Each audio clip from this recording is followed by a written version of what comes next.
അങ്ങനെ കടമത്തിൻ്റെ തെക്കേ അറ്റത്തെത്തി നമ്മളങ്ങനെ ഇറങ്ങുകയാണ്. ഈ ഗേറ്റിൽ കൂടി കയറണം. പക്ഷേ ഞാൻ അങ്ങനെ കയറില്ല കേട്ടോ. ഞാൻ ബീച്ചിലേക്ക് പോയി, തൊട്ടടുത്തുള്ള വെസ്റ്റേൺ സൈഡിലുള്ള. എന്നിട്ട് ജസ്റ്റ് ഒന്ന് അവിടെയൊക്കെ ഒന്ന് കണ്ടതിന് ശേഷം ഞാൻ സൈഡിൽ കൂടിയാണ് ഇതിൻ്റെ അകത്തേക്ക് കയറിയത്. ഇതിൻ്റെ അകത്ത് കുറേ ടൂറിസ്റ്റ് ഹോമുകളാണുള്ളത്. ഇതുമായി ബന്ധപ്പെട്ട് കുറേ കാര്യങ്ങൾ എനിക്ക് നിങ്ങളോട് സംസാരിക്കണം. ഇതൊന്ന് നോക്ക്, നമ്മുടെ ബീച്ച് എങ്ങനെയുണ്ട്, നല്ല സെറ്റപ്പ് അല്ലേ? ഇവിടെ വന്നപ്പോൾ കടമത്ത് ദ്വീപിലുള്ള കുറേ ആളുകളോട് പറഞ്ഞായിരുന്നു ഇവിടുത്തെ ഈ എന്താണ് ടൂറിസ്റ്റ് ഹോമൊക്കെ പൂട്ടിക്കിടക്കുകയാണ്, ഇവിടെ ആരും ടൂറിസ്റ്റുകാരില്ല, ഇതൊക്കെ നശിച്ചുകൊണ്ടിരിക്കുകയാണ്, ഈ അവസ്ഥ ഒന്ന് അൻസാരി പോയി കാണണം, ഇവിടെ അൻസാരി ചെയ്യുന്ന വീഡിയോയിൽ ഇതൊക്കെ ഇൻക്ലൂഡ് ചെയ്യണം എന്നൊക്കെ പറഞ്ഞിരുന്നു. അപ്പോൾ ഞാൻ കണ്ടപ്പോൾ എൻ്റെ മനസ്സ് വല്ലാത്ത, എനിക്ക് ഇത് സന്തോഷമില്ല. ഈ ഒരു കാഴ്ച കണ്ട് എനിക്ക് സന്തോഷമില്ല. കാരണം വെച്ചാൽ ഇത്രയും വിലപിടിപ്പുള്ള സ്വത്ത് നശിച്ചുകൊണ്ടിരിക്കുകയാണ്. ഇഷ്ടംപോലെ കുട്ടികൾക്ക് തൊഴിലവസരം, കിട്ടേണ്ട തൊഴിൽ ഇല്ലാതാവുകയാണ് ചെയ്യുന്നത്. ഇത് ദ്രവിക്കുകയാണ് ഈ ബിൽഡിങ്ങുകളൊക്കെ.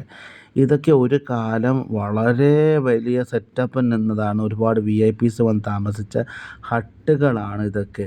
ഇന്നിപ്പോൾ ഇത് നശിച്ചുകൊണ്ടിരിക്കുകയാണ്. എന്തോ ടാറ്റാക്കാർ എടുക്കാമെന്ന് പോയെന്ന് പോലും അങ്ങനെയൊക്കെ നാട്ടുകാർ പറഞ്ഞു. ലോക്കൽ ന്യൂസാണ്, ചിലപ്പോൾ ഫേക്ക് ആവാം, റിയൽ ആവാം, പടച്ചോനറിയാം. ടാറ്റാക്കാർ എടുക്കാമെന്ന് പറഞ്ഞത്രേ. പക്ഷേ ഇത് ടാറ്റാക്കാർ പിന്നീട് എടുത്തില്ല. അവർക്ക് ഈ ബിൽഡിംഗ് കണ്ട് ഇഷ്ടപ്പെട്ടില്ല എന്ന് പോലും. പക്ഷേ എനിക്ക് മനസ്സിലാവാത്ത ഒരു കാര്യം, കടമത്ത് ദ്വീപിൽ ഒരുപാട് പഠിച്ച കുട്ടികളുണ്ട്. എന്തുകൊണ്ട് ഇത് അവരുടെ കയ്യിൽ ഏൽപ്പിക്കുന്നില്ല? ക്ലബ്ബുകാരുണ്ടാവുമല്ലോ, അവരെ കയ്യിൽ ഏൽപ്പിക്കുന്നില്ല. കടമത്ത് ദ്വീപിലില്ലെങ്കിൽ 10 ദ്വീപുകളുണ്ട്. ലക്ഷദ്വീപിൽ 10 ദ്വീപുകളില്ലേ? ഈ ദ്വീപുകാരുടെ കയ്യിൽ ഇത് ഏൽപ്പിച്ചുകൂടെ? ഇതിൻ്റെ കോൺട്രാക്റ്റ് അവരിത് പറ്റുന്ന വിധത്തിൽ നന്നാക്കി. ഇത് ഈ കാണുന്ന ബിൽഡിങ്ങൊക്കെ ഉണ്ടല്ലോ, നല്ല ഭംഗിയുള്ള ബിൽഡിങ്ങാണ്. ഇതിൻ്റെ ഇടയിലൊക്കെ ചില ഭാഗങ്ങളൊക്കെ ഒടിഞ്ഞു കിടക്കുകയാണ്, പൊട്ടിക്കിടക്കുകയാണ്. അപ്പോൾ ഇതൊക്കെ ഒന്ന് ജസ്റ്റ് ഒന്ന് ചെറുതായിട്ട് പൂശിയാൽ മതി. ഇത്രയും മനോഹരമായ ബിൽഡിങ്ങൊക്കെ അവർ മെയിൻറ്റെയിൻ ചെയ്ത് അവർ നല്ല മാണിക്യം പോലെ നോക്കിക്കോളും. അതിനുള്ള ബുദ്ധി ലക്ഷദ്വീപുകാർക്കുണ്ട്. ഈ നാട്ടിലുള്ള കടമത്തുകാർ അത്യാവശ്യം നല്ല എഡ്യൂക്കേറ്റഡ് ആണ്.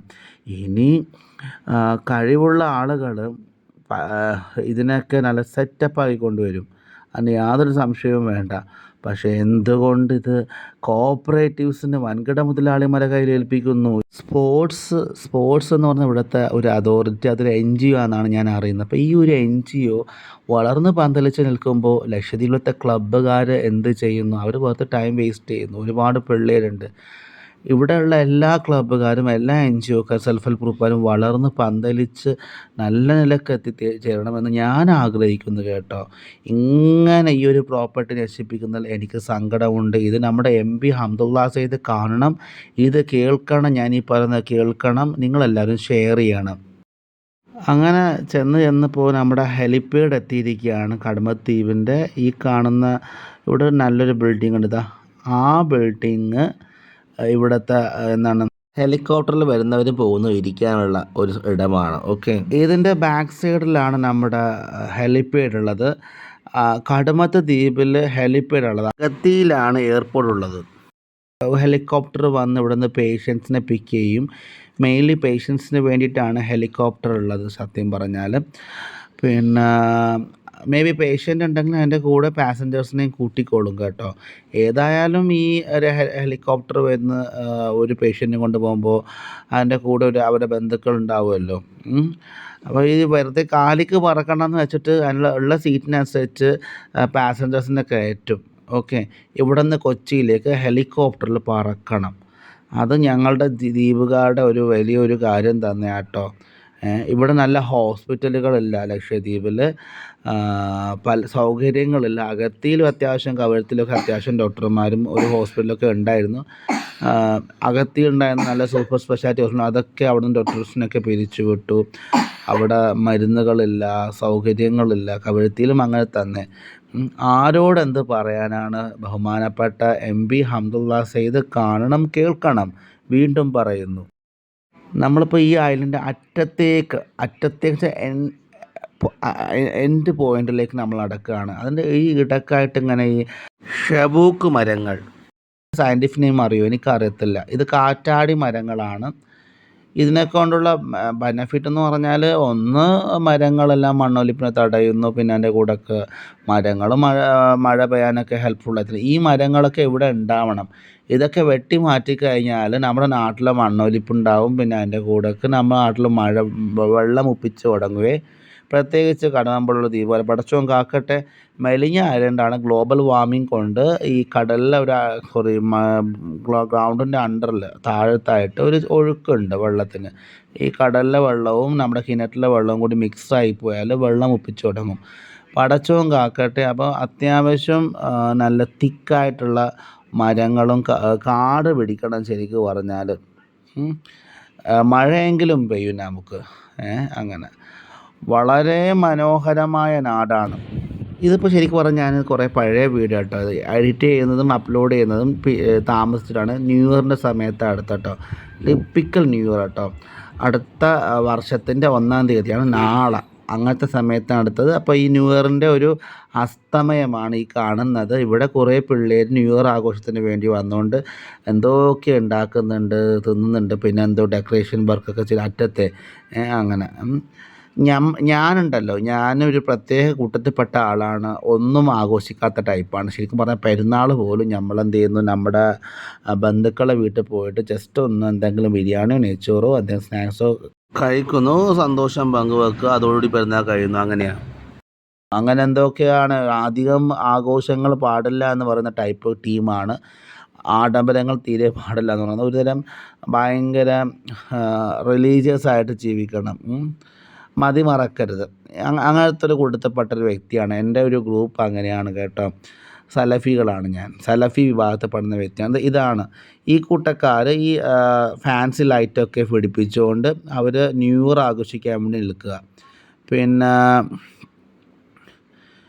ഇവിടെ എന്തോ കുറേ അടുപ്പൊക്കെ ഉണ്ടാക്കിയിട്ടുണ്ട്. ആ വീപ്പൊക്കെ ശരിക്കും അടുപ്പാട്ടോ.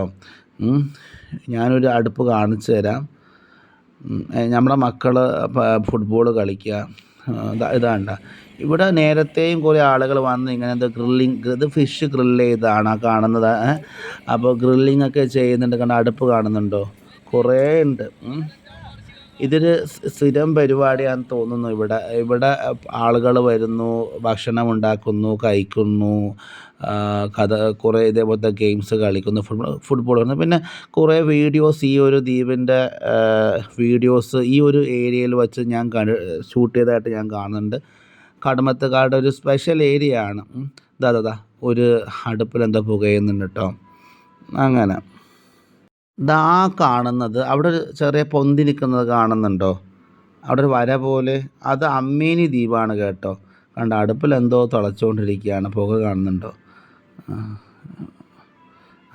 ഫുൾ ഫ്രണ്ട്സ് ഗ്യാങ് ആണ്. അവർ കഴിക്കാനുള്ള സാധനങ്ങൾ സംതിങ് അവിടെ വച്ചിട്ടുണ്ട്. ഇങ്ങനെ ഇതേപോലത്തെ അടുപ്പ് നിങ്ങൾ ഉണ്ടാക്കാറുണ്ടോ മലയാളീസേ?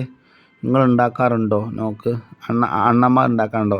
ഇതിന് ഞങ്ങൾ തെപ്പെന്ന് പറയും. തെപ്പിൻ്റെ ഒരു സൈഡ് കട്ട് ചെയ്തിട്ട് മുകളിൽ ഇങ്ങനെ ഓപ്പൺ ചെയ്ത് ഇതിൻ്റെ ഇടയ്ക്ക് വിറക് വെക്കും. ഇത് പണ്ടേ നമ്മൾ ചെയ്യുന്ന കേട്ടോ. ഇത് ബോട്ടിലൊക്കെ വരെ ഇങ്ങനത്തെ അടുപ്പുകൾ വെക്കുമായിരുന്നു. അസ്തമിച്ചുകൊണ്ടിരിക്കുക കേട്ടോ. പുതിയ വർഷം വരാൻ പോവുകയാണ്. അങ്ങനെ വീണ്ടും ഗ്യാങ് എത്തിക്കൊണ്ടിരിക്കുന്നുണ്ട് ഇങ്ങോട്ടേക്ക്. എന്തോ ഒരു വലിയ വലിയവൻ, മൂപ്പരെന്തോ സിനിമാ സംവിധാനം പോലെ തോന്നുന്നു ഇവിടുത്തെ ഈ കാടുമ്പത്തിലത്തെ. പടച്ചോനറിയാം. അങ്ങനെ ഇതാണ് എൻഡ് പോയിൻ്റ്. കടമദ്വീപിൻ്റെ എൻഡ് ഇതാണ്. അപ്പുറത്തെ വലിയൊരു ആഴക്കടലാട്ടോ. ഒരു ട്രെഞ്ച് ഉണ്ട് ഈ ദ്വീപിൽ, ഈ എൻഡിലായിട്ട്. നല്ല ആഴമുള്ളൊരു ഭാഗമുണ്ട്. ശരിക്കും പറഞ്ഞാൽ ഈ ആഴം കണ്ടുപിടിച്ചിട്ടില്ല എന്ന് പറയുന്നു. ലോകത്തിലെ ഏറ്റവും വലിയ ആഴം മറൈന ട്രെഞ്ച് എന്ന് പറയുന്നു. ഇതിൻ്റെ ആഴം പല ദ്വീപുകാർ പറയുന്നു ആരും കണ്ടുപിടിച്ചിരുന്നത്. സത്യാവസ്ഥ എന്താണാവോ? ഇതിൻ്റെ ആഴം കണ്ടുപിടിച്ചിട്ടുണ്ടോ? ഈ അമ്മേനി ദ്വീപിനും കടമത്ത് ദ്വീപിനും ഇടയിലുള്ള ആ ഒരു കുഴിയുടെ ഗർത്തത്തിൻ്റെ ആഴം കണ്ടുപിടിച്ച കുട്ടികൾ ഇവിടെ വന്നുകൊണ്ട് കളിക്കുക കേട്ടോ. എന്തൊരു സമാധാനവും സന്തോഷവും. മക്കൾ ഒരു പേടിയുമില്ല. ഇവിടെ വലിയ പ്രശ്നമൊന്നുമില്ല. മക്കളെ തട്ടിക്കൊണ്ട് പോകുന്നു അങ്ങനെ ദ്വീപിലില്ല. അതുകൊണ്ട് അവർ ഹാപ്പിയാണ്. ഈ കാണുന്ന വരകൾ കണ്ടോ? ഇതൊക്കെ ശരിക്കും പറഞ്ഞാൽ നമ്മുടെ തിരമാലകൾ ഉണ്ടാക്കുന്ന വരകളാട്ടോ. വേലി കറക്ക സമയത്ത് അതിൻ്റെ ഓരോ ലെവൽ കാണിക്കുന്നതാണ്. അപ്പോൾ മൂപ്പർ ആ സമയത്ത് ആ ലെവലിൽ നിന്നുകൊണ്ട് ഇങ്ങനെ ഊന്തുന്നതാണ്. ഊന്തുമ്പോൾ ഉണ്ടാകുന്ന ചെറിയ ചെറിയ ഉയർച്ചയും താഴ്ചയൊക്കെയാണ്. അങ്ങനെയൊക്കെയാണ്. വേറെ എന്തെങ്കിലും എക്സ്പ്ലനേഷൻ തെറ്റാണെങ്കിൽ ക്ഷമിക്കണേ. അതാണ് ഇത് എന്നാണ് നമ്മൾ മനസ്സിലാക്കി വച്ചിരിക്കുന്നത്. പിന്നെ എൻ്റെ മകൻ അതാ ആ ചെറിയ വെള്ളത്തിലേക്ക് അവന് സ്വാതന്ത്ര്യം കിട്ടുന്നതാണ്. എൻ്റെ മകന് സ്വാതന്ത്ര്യം കിട്ടി. അങ്ങനെ അവൻ എൻജോയ് ചെയ്യുകയാണ് കണ്ട ആ ചെറിയത്. അങ്ങനെ ഇവിടെ വന്ന് കുറേ ഫോട്ടോ എടുക്കൽ, സൺസെറ്റിൻ്റെ ഫോട്ടോ ബാക്ക്ഗ്രൗണ്ട് സൺസെറ്റാക്കി ഫോട്ടോ എടുക്കൽ, ഇതൊക്കെ തന്നെയാണ് മുക്കാൽ ഭാഗവും പരിപാടി. ഈ കൂട്ടക്കാട് ഈ കടമത്തക്കാട് കുറേ ഹെലിപ്പാഡ് സൺസെറ്റായി. ഞങ്ങൾ മടങ്ങാൻ തീരുമാനിച്ചു, നിസ്കരിക്കാൻ പോണേ. പിന്നെ അത് മാത്രം ഇന്ന് രാത്രി ഞങ്ങൾ തമന്ന മോളുടെ പുതിയാപ്പുള്ള അവരുടെ വീട്ടിലേക്ക് ക്ഷണിക്കുകയാണ്. പെണ്ണുങ്ങൾ ഹസ്ബൻഡ് വീട്ടിലേക്ക് ക്ഷണിക്കാതെ പോയി കയറില്ല. ഹസ്ബൻഡിനെ ഭർത്താവിനെ അവരുടെ വീട്ടിലേക്ക് പെണ്ണിൻ്റെ വീട്ടിലേക്ക് ക്ഷണിക്കാതെ പോയി കയറത്തില്ല. രണ്ട് വീട്ടുകാരും അറിഞ്ഞുകൊണ്ട് വെൽക്കം ചെയ്യണം. ബിരിയാണിയൊക്കെ ഒരുക്കി നല്ല ഗെറ്റപ്പായിട്ടാണ് വിളിക്കേണ്ടത്. അല്ലാന്നുണ്ടെങ്കിൽ അത് ഇൻസൾട്ട് ചെയ്യുന്ന ഇതൊക്കെ എനിക്ക് ഇഷ്ടമാണ് കേട്ടോ. ഇതാ നോക്ക്, ഇത് എന്ത് ഭംഗിയുള്ളൊരു ഹട്ടല്ലേ. ഈ ഹട്ട് ഇങ്ങനെ പൂട്ടിക്കിടക്കുക. നല്ലൊരു തുക കിട്ടും ഈ ഹട്ടിൽ നിന്നൊക്കെ. എൻ്റെ ഫ്രണ്ട് സൈഡിലുള്ള ഒരു വ്യൂ ഇങ്ങനെയൊക്കെയാണ്. ഇതൊക്കെയാണ് ഈ പൂട്ടിക്കിടക്കുന്നത്. എനിക്കിത് ഭയങ്കര ഇഷ്ടമാണ്. വരക്കാൻ വളരെ എളുപ്പമാണ്. സൺസെറ്റ് മരങ്ങൾ കൊണ്ട് മൂടിക്കിടക്കുന്ന സൺസെറ്റ് ഭയങ്കര ഇഷ്ടമാണ് എനിക്ക്. അതുകൊണ്ട് കാണാച്ചാൽ എനിക്ക് വരക്കാൻ പറ്റുന്ന ചിത്രമാണ്. എനിക്കങ്ങനെ വലിയ വരക്കാൻ അറിയില്ല, എന്നാലും ഞാൻ ചെറുതായിട്ടൊക്കെ വരക്കും, വളരെ ചെറുതായിട്ട്. അങ്ങനെ ഇവിടെ ഒരു സ്കൂബ ഡൈവിൻ്റെ ഓഫീസും പിന്നെ അതേപോലെ തന്നെ ഒരു റെസ്റ്റോറൻറ്റ്, ചെറിയൊരു ഹോട്ടലുണ്ട്. അപ്പം അവിടെ നിന്ന് എൻ്റെ മക്കൾക്ക് കേക്ക് കഴിച്ചു, അവർ വെള്ളം കുടിച്ചു, നല്ല വിശപ്പുണ്ടായിരുന്നു കേട്ടോ. ഇതാണ് യാഹൂ ഡൈവ് ക്ലബ്ബ്. ഇങ്ങനൊരു കൂട്ടക്കാർ ഇവിടെ പ്രവർത്തിക്കുന്നുണ്ട്. ഇവിടെ ഈ കടമദ്വീപിൽ ഒരു ചെറിയൊരു ഇൻസ്റ്റിറ്റ്യൂട്ട് തന്നെ ഉള്ളതാണ് ഡൈവിങ്ങിന് വേണ്ടിയിട്ട്. ഇപ്പോൾ അതും പൂട്ടിക്കിടക്കുക കേട്ടോ. ഇതെന്തോ ഒരു നാട്ടിൻ്റെ ഒരു പതനം അഥവാ നാട്ടിൻ്റെ നാശമാണ്. വളർച്ചയുടെ ഗ്രോത്ത് ഇല്ലാതാകുകയാണ്, വളർച്ച ഇല്ലാതാവുകയാണ്. പടച്ചോനെ, എല്ലാ ദ്വീപിലും സങ്കടങ്ങളും നിരാശകളും പ്രശ്നങ്ങളും തൊഴിലില്ലായ്മയും ഇതൊക്കെ എന്ന് മാറും ലക്ഷദ്വീപുകളുടെ അവസ്ഥ എന്നാണ്. എല്ലാവരും ഞങ്ങൾക്ക് വേണ്ടി പ്രാർത്ഥിക്കണം കേട്ടോ. അന്തി ഇരുളായി. ഇനി പോയിട്ട് നിസ്കരിച്ച് പിന്നെ ഞങ്ങളുടെ മോളെ വിടാൻ വേണ്ടി പോകുന്നു. പക്ഷെ മോൾ അവിടെ സ്ഥിരം താമസിക്കത്തില്ല. ഹസ്ബൻഡ് പറഞ്ഞു കഴിഞ്ഞാൽ അവിടെ താമസിക്കണം, അത് ഉറപ്പാണ്. ശരീരത്തനുസരിച്ച് അങ്ങനെയാണ്. പക്ഷേ ലക്ഷദ്വീപിലെ സിസ്റ്റം അനുസരിച്ച് ഭാര്യ വീട്ടിലാണ് താമസിക്കുക. പക്ഷേ പവർ എന്ന് വെച്ചാൽ പുള്ളിക്കാരൻ പറഞ്ഞാൽ പിന്നെ അപ്പുറത്തേക്ക് വാക്കില്ല. അപ്പോൾ ഇന്നത്തെ വീഡിയോ എത്രയേ ഉള്ളൂ. ഇനി അടുത്ത വീഡിയോ എന്ന് വെച്ചാൽ നമ്മുടെ മായിക പോകുന്ന ചടങ്ങാണ്. വെച്ചാൽ പെണ്ണിനെ ചെറുക്കൻ്റെ വീട്ടിലേക്ക് കൊണ്ടുപോയി വിടുന്ന ചടങ്ങ്. ഓക്കെ, അപ്പോൾ ആ ഒരു ചടങ്ങ് വെച്ചാൽ അവർ വെൽക്കം ചെയ്യുന്നു, നമ്മൾ കൊണ്ടുപോയി വിടുന്നു. ആ ഒരു ചടങ്ങാണ് മായിക പോകുന്നത്. ആ ഒരു ചടങ്ങാണ് ഞാൻ കാണിച്ചു തരാൻ പോകുന്നത് കേട്ടോ. ഇൻഷാ അള്ളാഹ് നെക്സ്റ്റ് ടൈം കാണാം. ലക്ഷദ്വീപ് കാണാൻ ആഗ്രഹമുണ്ട്, എന്നെ കൊണ്ടിട്ട് എൻ്റെ നമ്പർ ഇതാണ്.